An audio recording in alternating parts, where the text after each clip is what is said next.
Hey everyone, welcome to the 46th episode of the Ball and Chain podcast.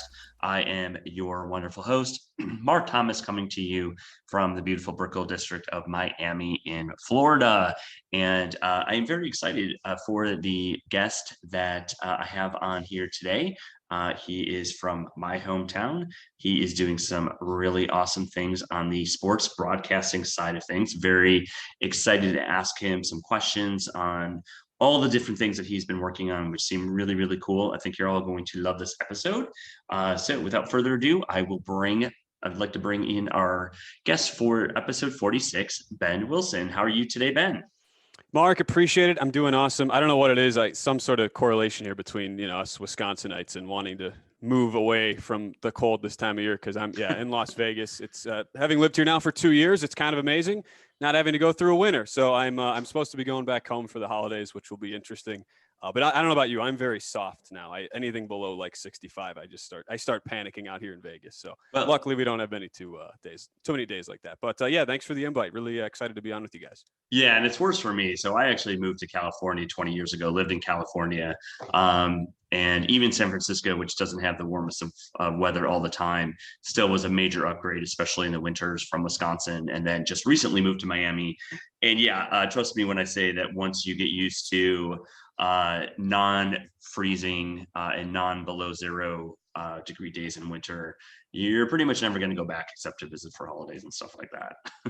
That is very a fair judgment. Well, and my family's coming out here for Thanksgiving, and I've had family living on the West Coast pretty much my whole life. It's ironic, and we're going to talk about this, kind of how I got into being interested in the whole like sports betting thing in the first place when I was like 7. Being out here for Thanksgiving and my dad having bets on the games and what is this?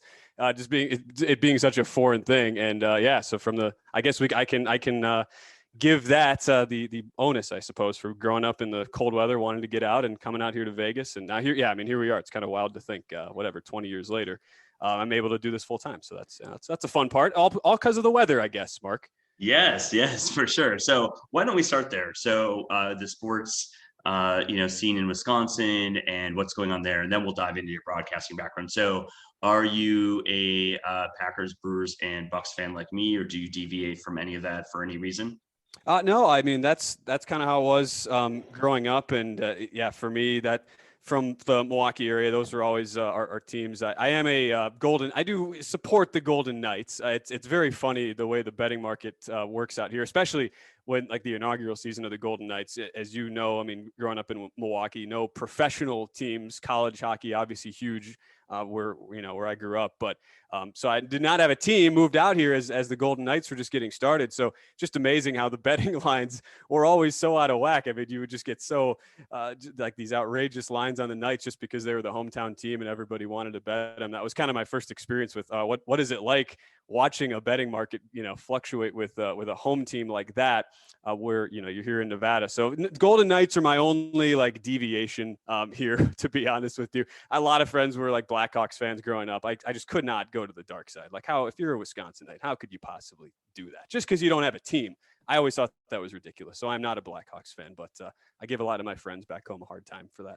Yeah, for sure. So I never could understand why a cold weather place like Wisconsin never had a professional hockey team. I mean, there's 2 teams in Florida. There are 2 teams in California. There's a team in Phoenix, for crying out loud. There's a team in Texas. I just could never, I mean, it's a team in Carolina, North Carolina. I mean, I just could never understand how there are teams in some of those destinations and not one in Wisconsin. I'm with you. It was always so baffling to me, and yet it doesn't seem like it's going to happen anytime soon. I mean, that's just the reality. But I mean, it's interesting. It's so nice to have seen, at least like from the statewide perspective. I mean, the Bucks, Brewers actually having success, because as I'm sure, like it was the same for you growing up. Those 2 teams were just so bad that it's interesting. It kind of how it just shapes you as a sports fan, because of the way the Packers were just basically the only competent team professionally in our state and in our area. And because Brett Favre basically really, reached like religious God type status when I was a kid, that was basically like the one sport I got so into. And I think just the fact that the NFL is the one sport where you can watch like every single game every week, you're logistically able to do that. you know, it's on the one hand, it's so nice to see the Brewers and Bucks actually good now and have had sustained success. It's, you know, such a amazing thing even to see the Bucks like win a title. But it's funny how looking back at it, like I'm NFL, that's kind of my thing, is from betting, from viewing, from anything. That's always been the number one sport for me. And it's funny how you can kind of trace that back to like, all right, I had no other teams to really watch because they were terrible as a kid. And the Packers kind of filled that void, and it sort of led to everything else, at least from, you know, my personal interests, I guess. It's just funny how that works. Yeah, for sure. So I was a Brewers fan since '87, Bucks fan since '88, and a Packers fan since '92 when Favre came on the scene.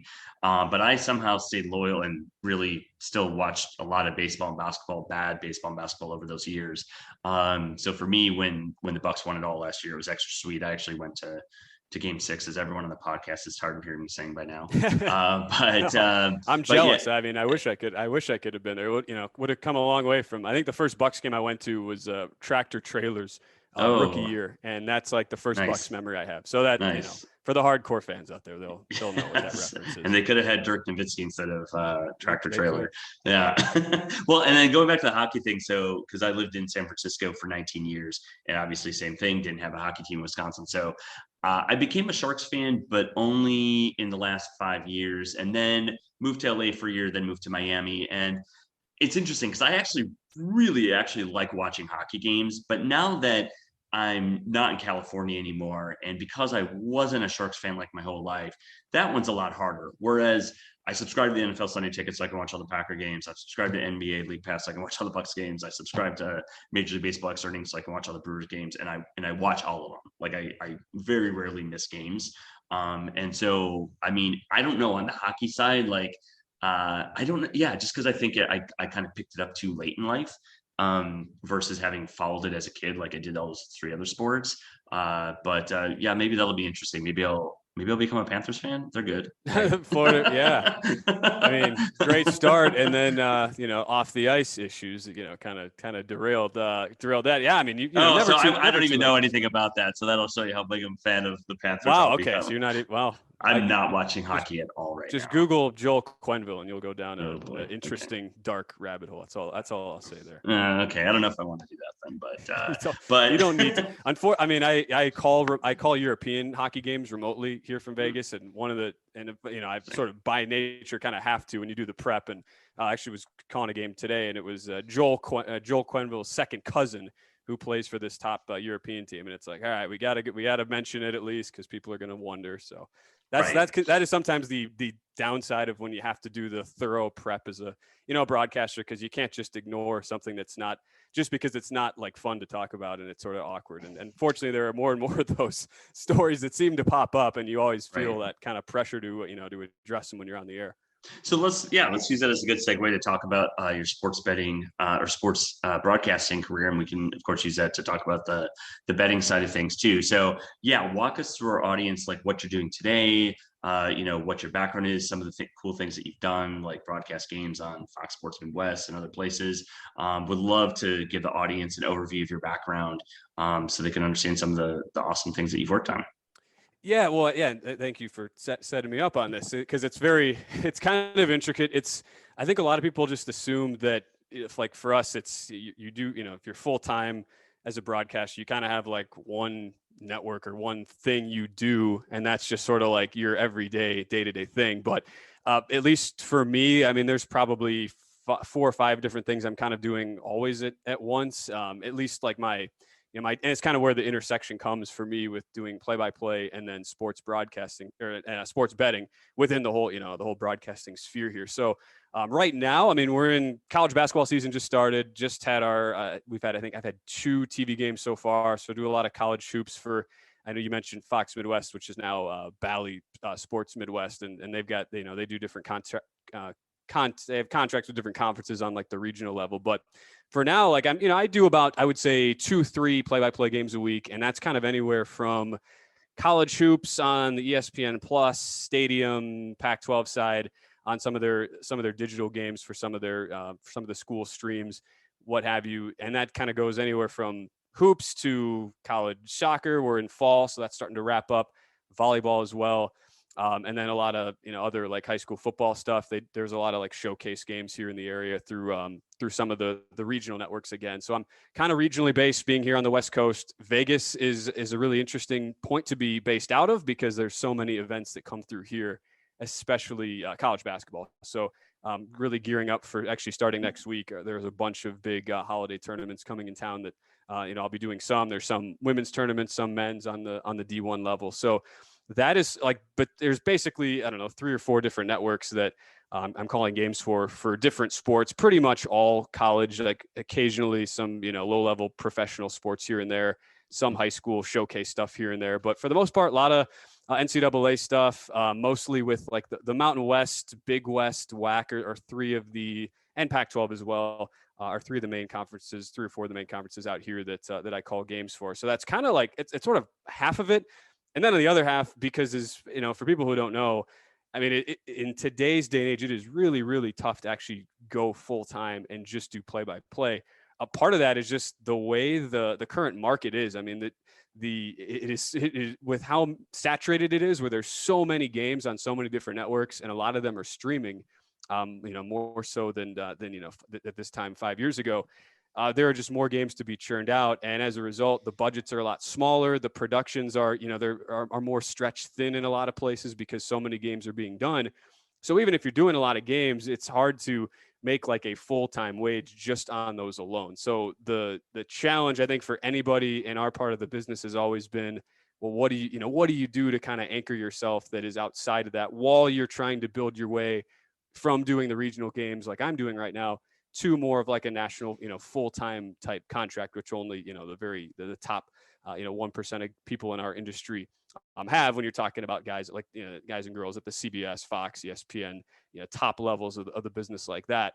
So for me, the other element to it is the sports betting stuff, and which I love. It's I'm very fortunate that the secondary thing is such a fun part of the business and something that I am really passionate about. Because I work for VSiN, which is the Vegas Stats Information Network, which Brent Musburger founded about 5 years ago at this point. And I'm on air for them and producing shows as well for them, combined about 6 days a week. So that's kind of like my day job. And then I also host or co-host a podcast with Pete Rose, which has been quite the interesting experience. We've been doing that for about a month and a half now. And that's another 6-day a week thing. So those are kind of the anchor things I categorize it at, that I spend a lot of time with, especially during the week and during the day. And then play-by-play is kind of sprinkled in throughout. There's always sort of something to be prepping for and getting ready for. But as a result, it ends up being it's a fun, busy, kind of demanding schedule where you have games that you're calling, but at the same time, while those are kind of on the college side and it's the fundamental play-by-play stuff, you're also very much forced to kind of stay in tune with what's happening in the betting market because you're covering it every day. You're focusing on all the big sports right now. Obviously, NFL and college football are the main ones. And you kind of, based on that, end up in a spot where you're sort of, 6-7 days a week. You're pretty much always tracking something. But that's been really fun for me. And that's kind of the spot I'm in right now. So it's a little bit convoluted and it sometimes gets tricky to balance everything out. But I think it's a good example, and I'm not the only one certainly who does this, of how a lot of people are trying to still make things work on the play-by-play side, even with the way the industry is post-pandemic and a lot of the things pared down, but at the same time still being able to have a full-time wage doing something in the business. And so I felt really lucky, to be honest, that sports betting has just exploded the way that it has, and that it's all with timing. I was just happened to be kind of in the ground floor with VSiN, and we're a network that's been super ambitious, trying to grow from the ground up over the last few years. And we've kind of obviously picked a good spot to launch. And I came on a couple of years after the network launch, but with the way sports betting has just exploded, it's been a very opportune time to be a part of it and everything. For sure. So a lot to unpack there. So the first question, or just I guess maybe comment of surprise, is I didn't realize that a lot of those regional broadcasters are just done on a one-off freelancer kind of contract basis. Is it like per game that they're paying you, or per event, or how does that work? I thought it was a contract that you have with the network and then they just assign you whatever games they want to assign you to. Yeah, so it really does vary depending on who you are and what sort of games the networks are contracted for. So especially now, there are a lot of games where the networks so let's just say like Stadium, for example, which is one of the bigger streaming networks out there now. And I do a lot of like college basketball stuff for them. So they will contract out their games. They will basically have, and it, again, it's not this sort of depends, but just to use them as an example, they will use, say, like a local school, because these schools now, these universities all have like the local production elements there to do a broadcast. So if I just take, like, for example, the last game I called was Cal UNLV men's basketball over the weekend. That was a game on Stadium, but Stadium essentially contracted out that game to be produced by the Mountain West, since they, they're TV partners there. And the Mountain West, by proxy, because UNLV is within that conference, and because the game was there and it was in Las Vegas, they basically used them to staff and basically produce the broadcast of the game. And so that is becoming a lot more commonplace. There are still, like, even compared to, you mentioned like Fox Midwest. I mean, when I did games for them, that was certainly done by the network, and they produced everything, and the production was a lot grander and rates were just higher for everything. But that's kind of going away, just from like the whole idea of mass producing these games. And so for a game that is not, and I guess the term that's been thrown around a lot more recently is the whole like linear versus non-linear, which is basically just linear, meaning a game that's on the air that you actually turn the TV on and watch. It is becoming, those games are becoming fewer and further between as more games get put behind the ESPN Plus paywall, and more conferences are partnering with these streaming services like a Stadium and like Flow Sports, where there's no TV element there. It's all online. Because of that, I think part of it is a lot of broadcasters like me, you end up essentially just working as a contractor for, sometimes it's the network, and sometimes it's the school, sometimes it's the conference. I kind of have relationships in all three facets, but regardless, you're pretty much on a per game basis. There's, you obviously there's sort of like a good faith thing there, where when you're in the mix and you're covering the conference, you're covering the school or the network or whatever, you're going to have a certain amount of games you get, but there's really never there's never like a fine determining point of, all right, you're getting X amount of games and you're going to get it, whatever bundle. Nothing is really guaranteed, and especially coming out of the pandemic, where the schedules have been so much in flux. And we've honestly had cases even into this broadcast season, where a network at the last second will turn over. They will still have the rights to the game, but they will turn over responsibility for producing the game from themselves, either to the conference last minute or to the school.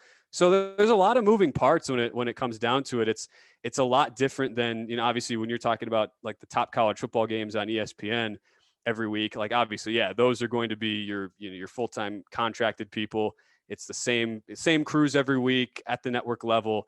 Those are the top highly produced games. It's a lot different when you get into these streaming games. It becomes kind of a weird thing to navigate every week, because sometimes you're not necessarily sure who is actually going to be producing the game, and where you're getting paid from, and who is actually hiring you.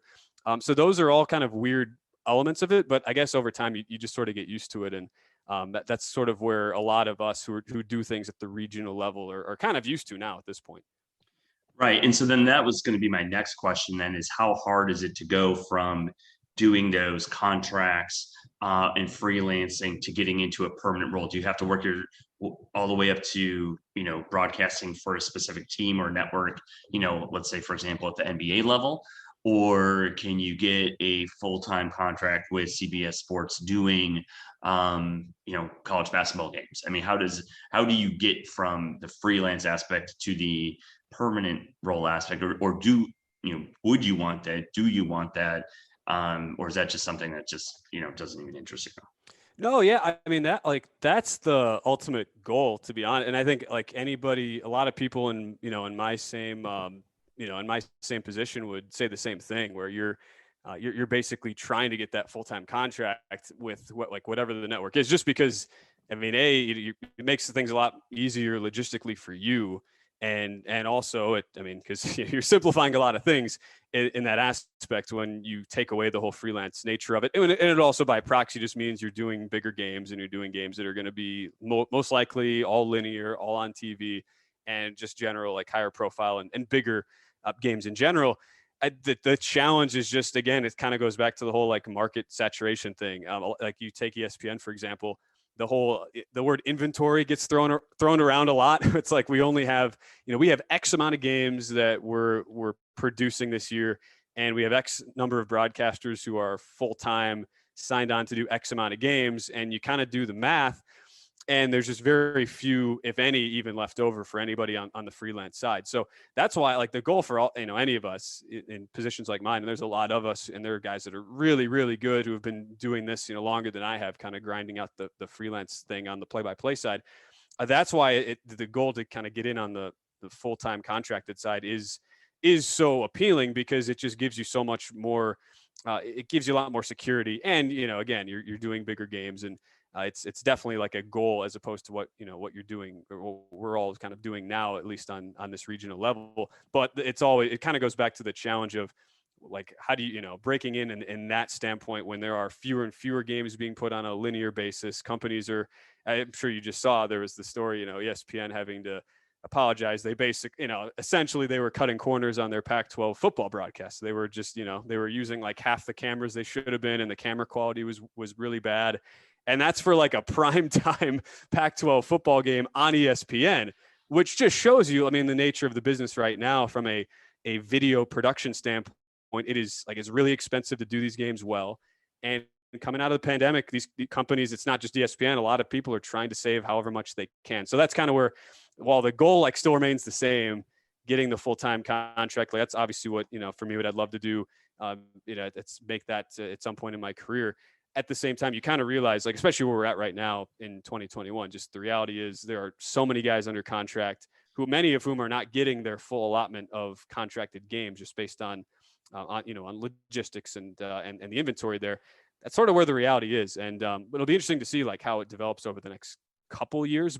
But for now, that's kind of where we're at. It's been very interesting to follow, because I never would have thought in a million years, like, really ESPN getting called out for, cutting corners and not producing like a legit broadcast on a primetime Pac-12. Like, the whole concept of that, as I'm sure you would agree with, is just insane. But that's kind of where we're at right now. Yeah, and it seems like the media landscape in general is just completely shifting, and you would know this way better than I do. But certainly, obviously, with people cutting the cord and things moving to streaming, and people wanting, there's bundling, and then there's unbundling, and there's, I tweeted out the other day how I think it's kind of ridiculous, some of the blackout rules in the NFL. You get that stuff in there, and then you get interesting things like, for us as Brewer fans, I don't know if you saw this, but Brian Anderson's going to be down to 50 games a season for them to obviously focus on like the national broadcast. It's just interesting to see those dynamics, because it sounds to me like what you're saying, that those national jobs are so hard to get, that when you do get those opportunities, or you do get them offered to you, you have to jump on them, right? Because they may not come back around for a while, or the same terms, or whatever it might be. Oh, yeah, no question. I think the national jobs have gotten more, I would say, have stayed as lucrative, just from you're still doing the biggest games, still getting the biggest exposure.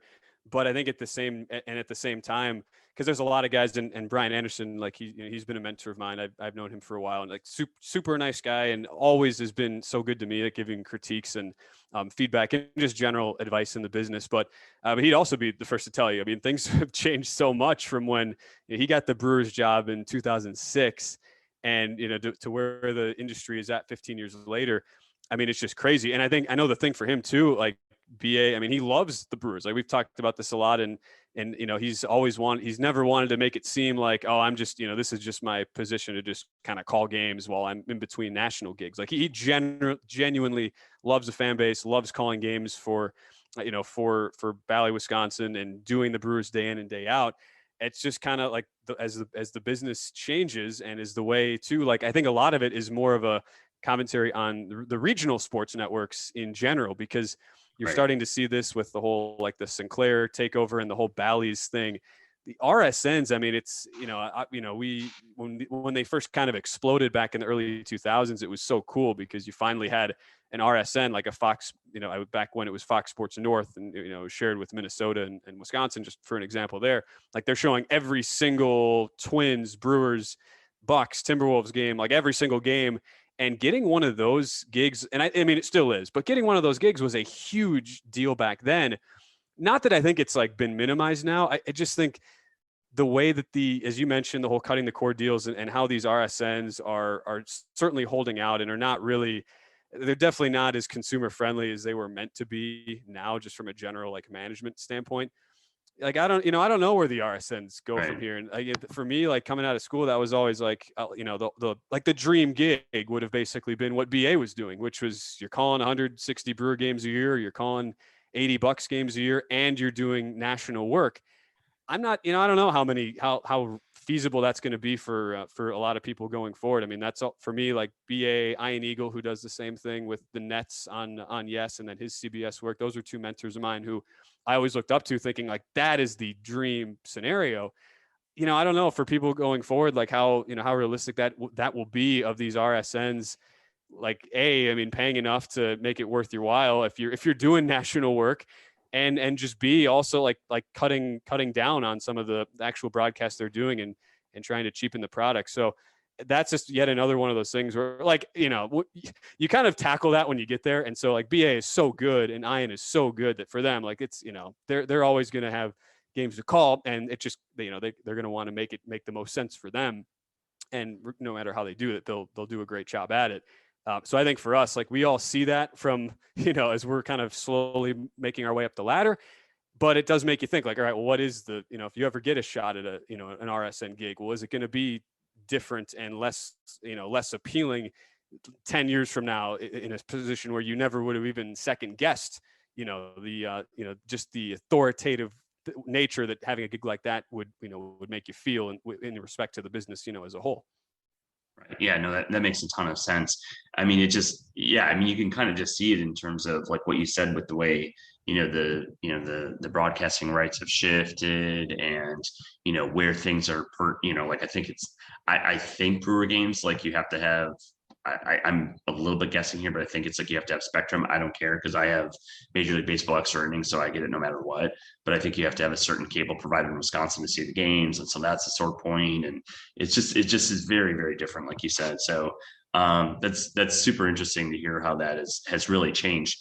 So let's talk about the betting piece too, that you both have talked about on your own podcast and your own broadcast. So you're the host of the Pete Rose's Daily Picks podcast. And is that the co-host with the, legendary Pete Rose, or is that a different Pete Rose? It is that, yes, it is that Pete Rose, the hit king himself. It's not just some random guy they found named Pete Rose. They could just Well, I had somebody on the podcast. I had somebody in the podcast a couple months ago whose name was Robert Kraft, but he wasn't the Robert Kraft. He wasn't. So I just had to make sure.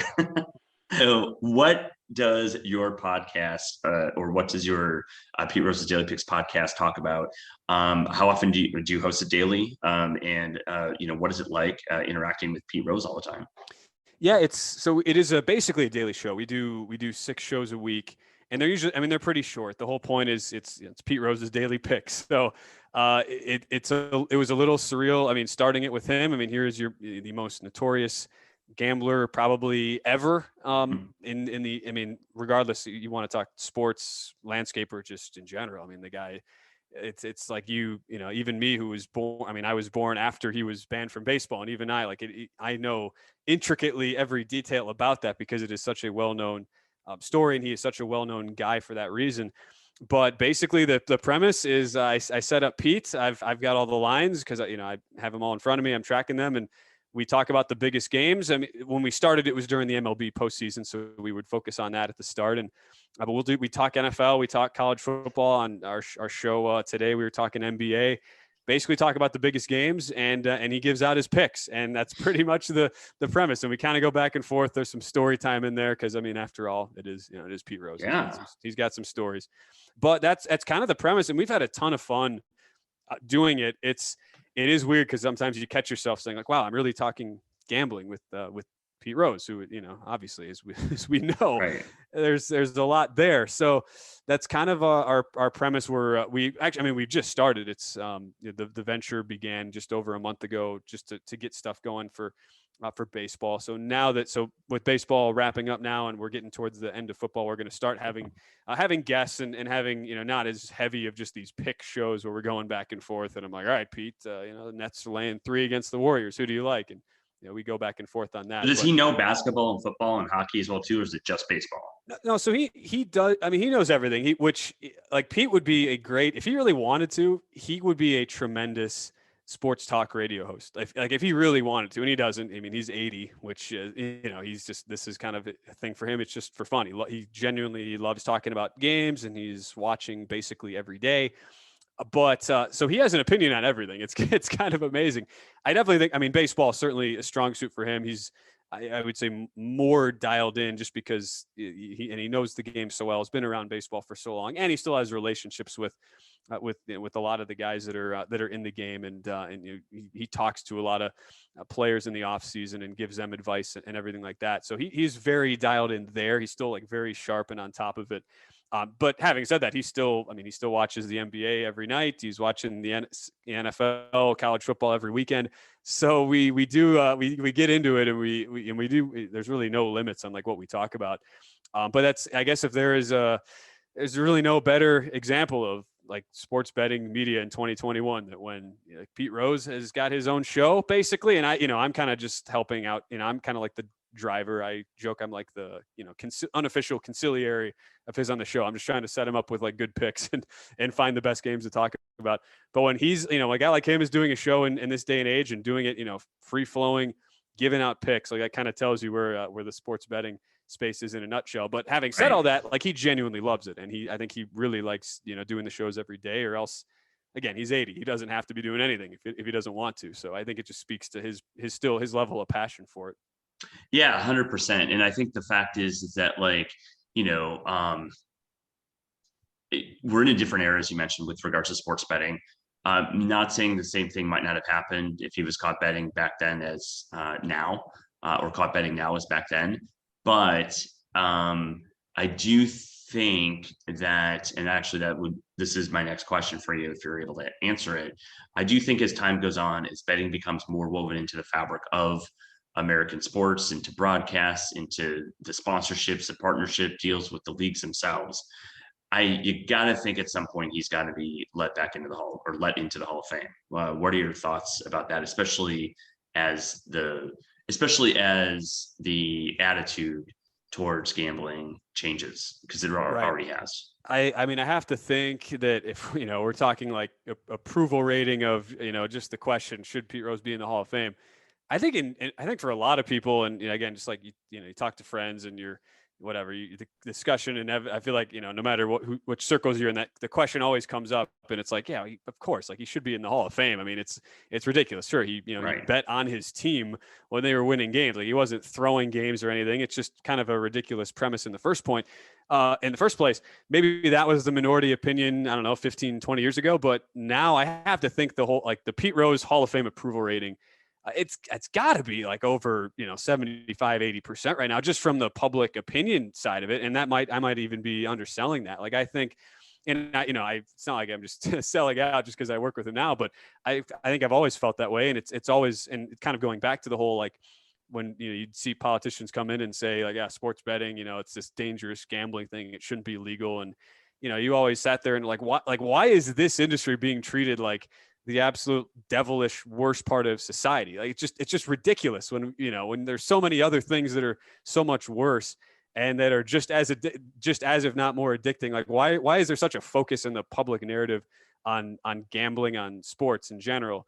And so I think a lot of that just kind of has carried over. And for people in charge of baseball, it's sort of like, well, that's always been the position. So we've dug ourselves, we've not really dug ourselves a hole, but we've made our position so strong that it wouldn't make sense to change.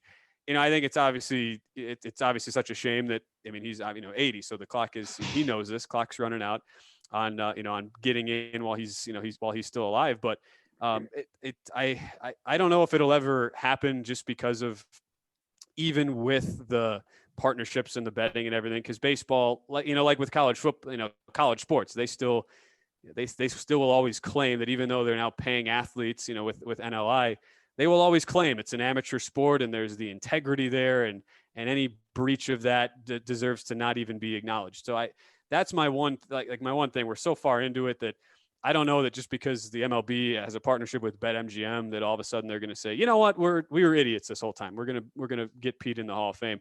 I don't know that it's really going to change anything. What I do think more than anything will be that at a certain point, the approval rating it's going to be like 99% of people, at some point when you look back on history and you think about it in the context of where we're at, you say this is the most ridiculous thing ever that he wasn't at some point allowed in, one of the greatest players in the history of the game. It's just ridiculous. So I think there's a kind of a dichotomy there of, we're going to get to a point where like he unanimously everybody feels like he should be in, but I don't know.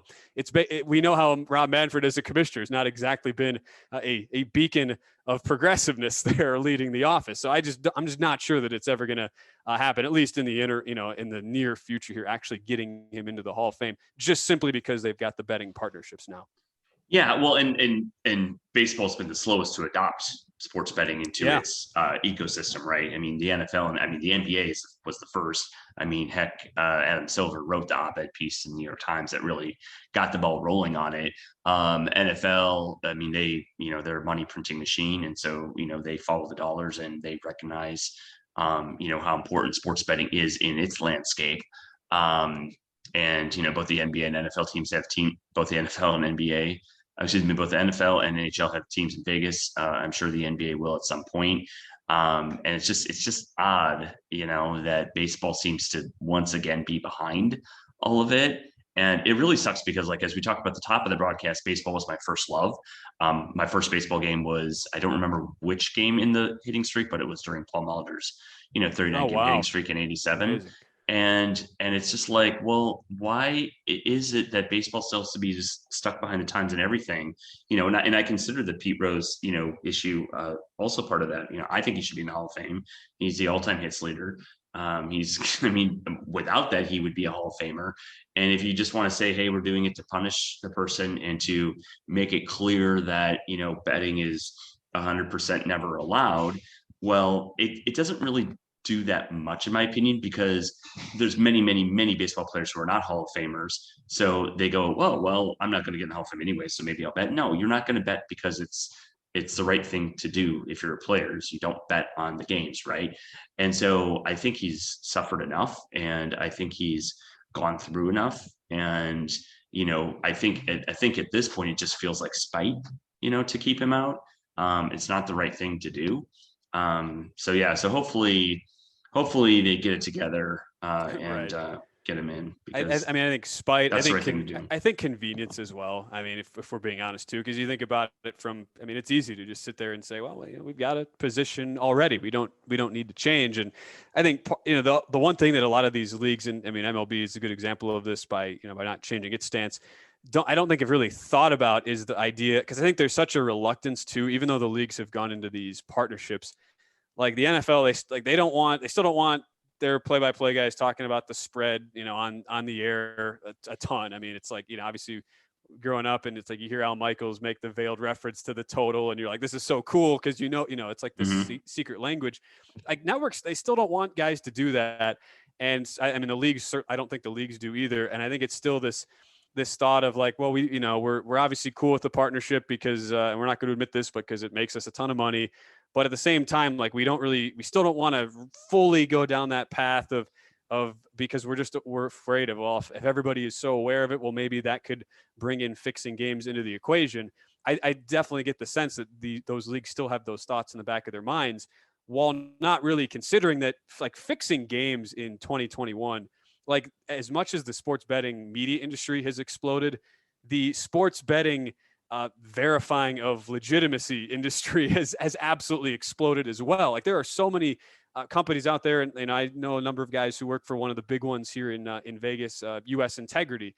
Literally their entire company is monitoring betting markets, they're monitoring officials, and they are looking for any digital detections of anything that could possibly remotely constitute a game being fixed. Like, no, you're not fixing a game. I'm sorry. You're just not fixing a game in 2021. Chance. It's literally impossible. And I think these leagues are still kind of blind to that thought that is still a potential thing. Cause that was always the fear mongering that went around with politicians and anybody who opposed it was, yeah, well, what's going to happen if we start, if this is in the public sphere and all of a sudden players are going to start fixing games? Like that can't happen. It's just not going to happen. It's impossible. It just won't happen. And they make so much money. I mean, why are they going to risk, their $1 million salaries to make a $25,000 win or even $100,000 win? I mean, yes, maybe that fear is a little bit more prevalent with officials because they don't make nearly as much. Obviously, Donaghy is a Right. clear example of that. But the technologies you mentioned for monitoring that is much better than it was even 5 to 7 years ago. So I think nowadays Tim Donaghy would have a really tough time getting away with that. And I think it'd be spotted a lot faster just because of the fact that sports betting is now part of the fabric. When sports betting is underground and it's not being monitored and you don't have it, in the public's eye, well, then it's easier for underground stuff to happen. When you have it above ground and you have it woven again into the fabric of the ecosystem of the leagues and everything else, well, then it's a lot less likely, to happen. So I agree there. So, I mean, I think that's, again, just, we've talked with a few other podcasts, guests before about just, baseball kind of, it'd be nice for it to get with the program and get, with the times on a lot of stuff. I think they've got a lot of things that they need to look at themselves in the mirror on, because it's a shame because I love baseball. I mean, it was my first love, but at the same time, I'm like you, like I sit in front of the TV all day and watch football on Sunday, but I don't sit in front of the TV all day and watch baseball on a Wednesday. I watch the Brewers game and that's it. It's a much more local game. And football's much more national, and the NBA is also much more international. So, and it's kind of like, well, where does that leave baseball? Doesn't have the international presence, doesn't have the national presence. It has a local presence and it has some, kind of, I think, excitement issues it's got to work on too, such as pace of play and stuff like that. Right. Yeah. So, Wouldn't you think too? I mean, having said all that, though, that's where the whole betting aspect can make a game like that so much more popular. We saw it during the pandemic where all of a sudden there were no sports and people were betting on, marbles. Like Russian ping pong was becoming, I think it was the Ukrainian table tennis was the more proper thing there. And yeah, like that's a great example of where, the league goes further in on that. You get, because like I'll admit, I mean, the reason I watch baseball during this, I mean, like you have the MLB TV package. Like I'm watching baseball because I'm betting on it and because I'm involved in fantasy and other things like that. It's not like if betting was illegal in the NFL, I would still watch I would still watch all 16 games every week. That's just how it is. That's just how it is. That is the power of that league. And I mean, selfishly, it's great for us for content because for most of our shows that I work on throughout the week, we're talking NFL and that's because that's the king of betting right now. But that's just, another example on the baseball side. Like why not lean more into that?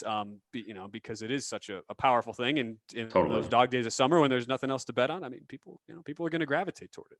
Yeah, 100%. Well, and so naturally with you, working at VSiN, I mean, that is a perfect situation, right?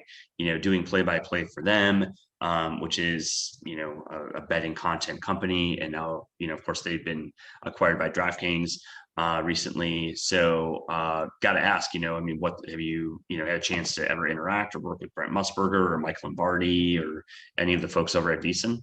Yeah, so we endearingly just call him Uncle Brent whenever we see him. It's almost it's surreal to be in his presence. He is since the pandemic he hasn't been around as much because obviously with his age and the way for those who don't know, we have our studios. We have two different studios, both in different Las Vegas casinos. So obviously that was kind of a stressful time, like still doing shows during the pandemic and, we're being on high alert. And luckily now just about all of us are vaccinated and we don't, there's not as much of a worry there, even though, you still have to take precautions and everything. So Brent Moore does remote stuff now for us.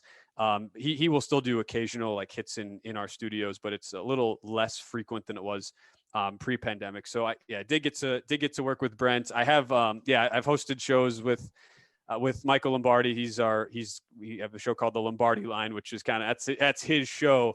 And we have a Patrick Maher who works for SiriusXM, who's one of our outstanding, one of the best hosts we have. He is the main host of that show, but he left Mad Dog for you guys. He did leave. Yes, he did. But he was also the genius who I guess worked into his contract. He could get like like the whole month of July off or something like that. I don't know what the exact thing was, but he was very smart in doing that. So I filled in for Patrick at times for some shows this summer and got to work with Michael. And what's been really fun about our network is we have a really good mix of, there's a lot of professional professional bettors on the network, and also guys like Michael and Brent, who are so well known and in the industry for for more than simply just betting. They obviously bring a lot more to the table as well. So I always it's really and our company's in an interesting spot now where there is so much content out there, and we're getting our shows are getting more and more eyeballs every day now that we've gone from this little niche thing out of this one studio in Vegas to, as you mentioned, like now it's a DraftKings entity, and we're doing hits for all sorts of different types of projects going around the country. It's not just like a Nevada thing anymore with how things have exploded. So we're always trying to think of what makes content resonate with people, and like why, with so many different shows out there doing betting every day, like I think such a challenge now is just how do you relate to people and get them, make people want to actually listen to what you have to say on betting, because it's just like any other form of entertainment. So I mean, I love working for VSiN just because we've got so many people that are really, really good at that. And we kind of all, challenge each other as far as the content we put out, and also just, by having fun and being able to kind of take different angles and go further in depth on these games. So it helps when you have somebody like Brent, you can have Brent on a show, like it's Brent Musburger. People are, it's kind of like doing a podcast with Pete Rose. Like people are going to tune in. That's another one. Can you believe Brent is not in the Hall of Fame? I know. Is that unbelievable or what? Why is he? He's Brent Musburger. How can he not be in the Hall of Fame?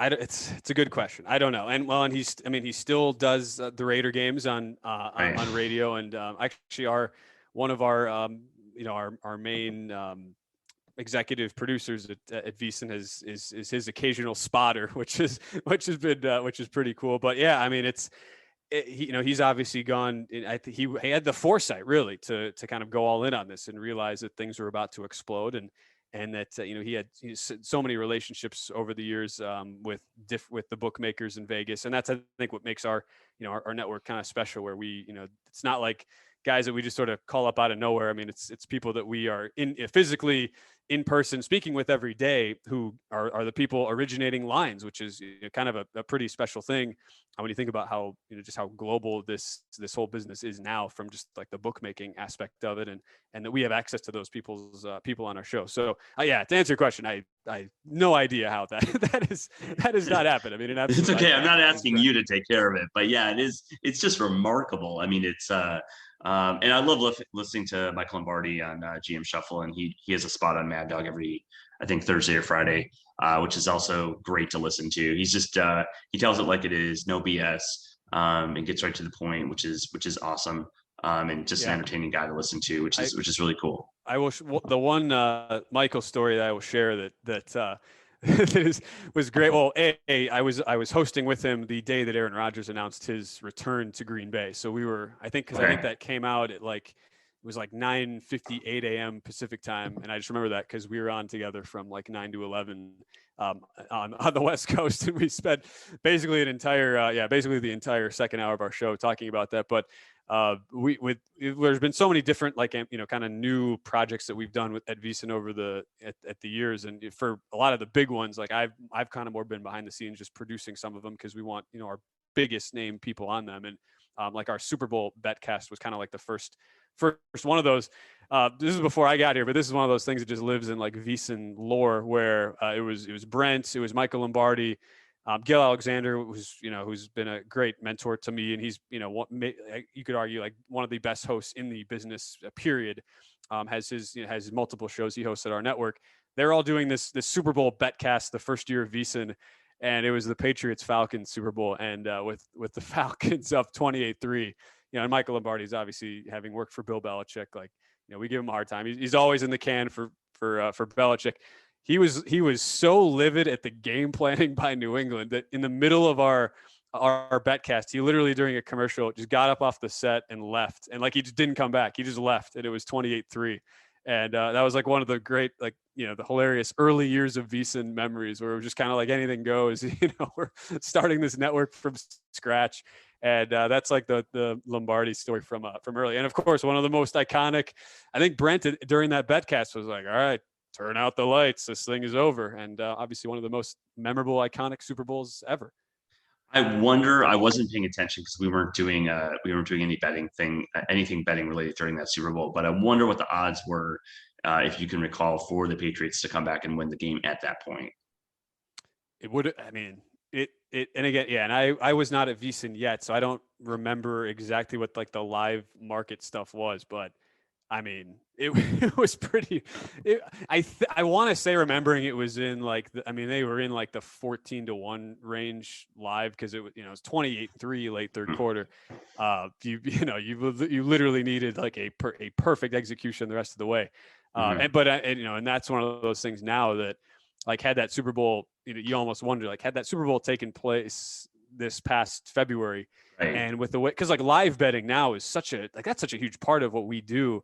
And like I host shows on the weekend, and so much of it is like live betting, and more and more people are doing that because it's like, well, why would you want to bet pregame when the number's already dictated and you just, you haven't seen anything yet when you can just jump in and bet a game live? Like I really do wonder just like how much that would have exploded our collective brains if like the live betting was a thing and it was more of a thing like as it is now with that Super Bowl with Patriots Falcons. And because I know people definitely would have been some amazing stories coming out of that of people taking shots on New England and it would have made it just really, really fascinating to follow the way the live markets would have gone with that for sure. Oh yeah, 100%. I think it would have been kind of, especially as the Patriots were starting to come back, and then people kind of sniff that might happen. I think they would have been all over that. So I mean, this was this has to be one of the most interesting episodes we've done in a while. I think what you're working on is just absolutely fascinating, and the fact that you are making it as a broadcaster, which is really hard to do. The fact that you've got a podcast with Pete Rose, the fact that you have rubbed elbows with Brent Musburger and Michael Lombardi in the past, and everything that you've done, just seems like you are on the fast track upwards, which is just really great, Ben. So last thing I always like to ask everybody is, how can people find you or the podcasts or any of your content online? Yeah, well, and again, thank you so much for the invite, Mark. Greatly appreciated, and I'm certainly hope you'll have to get out here to Vegas at some point. Check out, Of course, we're licensed there now in Nevada.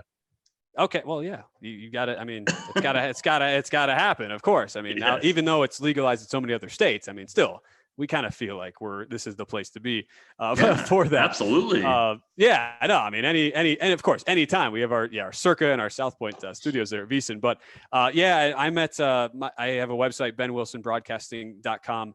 And our podcast I do with Pete, it's Pete Rose's Daily Picks, which is through Quake Media. And they, like so many other media companies, it's kind of their foray into sports betting. They're mostly a political podcast, or they have been a political podcast network in the past. But we have a website for our show. It's quakemedia.com/Pete.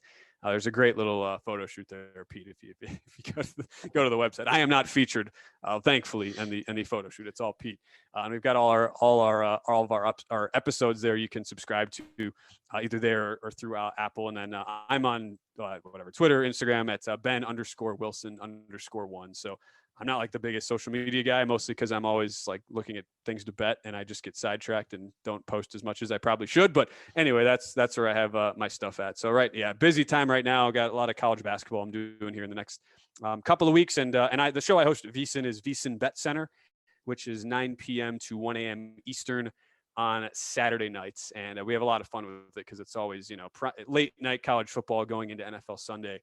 So it's like kind of pseudo live betting, but also NFL previews. So we have a ton of fun with it. And that's kind of the main show I'm on air for right now at VSiN.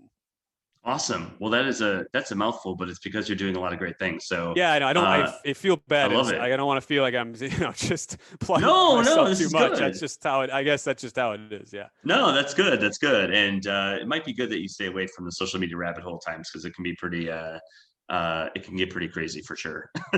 Especially in the people giving out picks business of Twitter. I have made a point to not do that. Like I have plenty of friends who do that, and they do the TikToks with betting, and I'm just like, it seems like such a cesspool. I don't want any part of that. So I'm just gonna stick with like the shameless RT of whenever I'm on the air, and I kind of leave it at that. So I'm not like the most exciting follow by any means. So if you don't want to follow me, like don't.